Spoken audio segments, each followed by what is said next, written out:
Buenas noches. Vamos a estudiar ahora el tema de función compuesta. Este tema es muy sencillo y nos puede servir de base para estudiar el siguiente tema, que es la función inversa. Tiene algunas otras aplicaciones, pero para nosotros realmente la única aplicación que le encontramos es en el siguiente tema, que se llama función inversa. Entonces, voy a recordarles cómo se evalúa un dato en una función. Voy a ver, cuando yo tengo, por ejemplo, una función f de x es igual a x al cuadrado más 2x más 5, por ponerles un ejemplo. Y entonces, si yo quiero evaluar algún valor en una función, por ejemplo, f de 1, solo sería decir 1 al cuadrado más 2 por 1 más 5. Que 1 al cuadrado es 1 y 2 por 1, 2 más 1, 3 y 5, 8. Eso es evaluar un dato en una función. Si yo quisiera evaluar f de un círculo en la función, sería círculo al cuadrado más 2 veces un círculo más 5. O si yo quisiera evaluar f de un muñeco en la función, sería un muñeco al cuadrado, ¿verdad? Más 2 veces un muñeco, ¿sí? Más 5. Pues fíjense que si yo quisiera entonces, ¿qué es la función compuesta? Es evaluar una función dentro de otra. Por ejemplo, si yo tengo la función f de x y pues me dan después otra función que fuera la función g de x, por decirles algo, una nueva función que fuera x más 1. Entonces, si me piden ahora que yo evalúe la función f compuesta con g, que se representa de esta manera: f círculo g de x, ¿verdad? No es más que, esto se define como f de g de x. Quiere decir que hay que evaluar dentro de la función f la función g.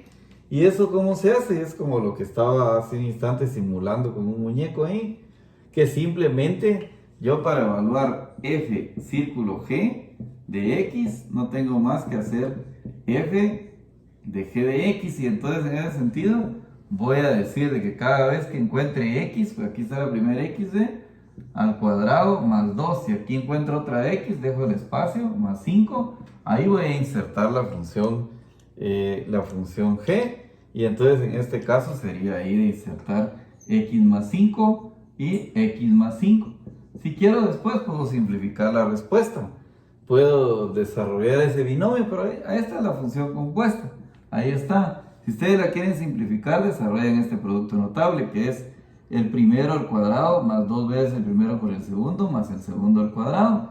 Aquí hacen 2 por x, 2x, la propiedad distributiva, y 2 por 5, 10, y de ahí más 5.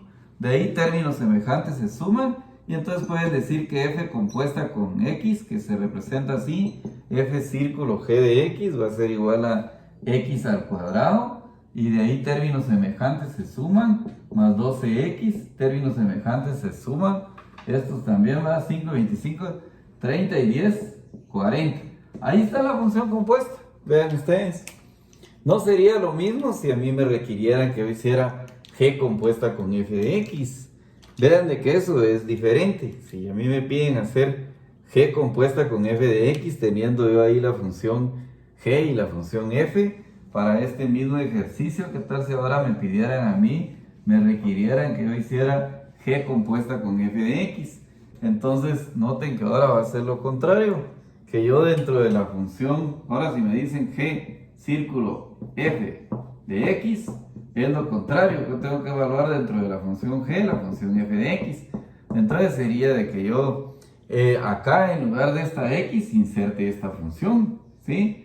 Entonces yo dejo aquí el espacio para insertar esa función, que es un poco grande, y de ahí más 1. Entonces, g compuesta con f de x va a ser ahora de que yo acá inserte la función x al cuadrado más 2x más 5.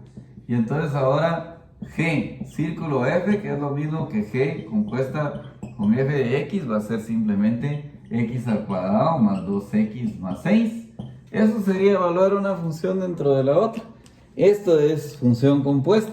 La aplicación que le encontramos acá más que todo va a ser para función inversa, que el siguiente video ya va a ser estudiar algo de función inversa. Vamos a ver qué es la función inversa, porque eso sí nos sirve para estudiar funciones logarítmicas y exponenciales, ya que La inversa de una exponencial es una logarítmica y viceversa. La inversa de una logarítmica es una exponencial. Muchas gracias.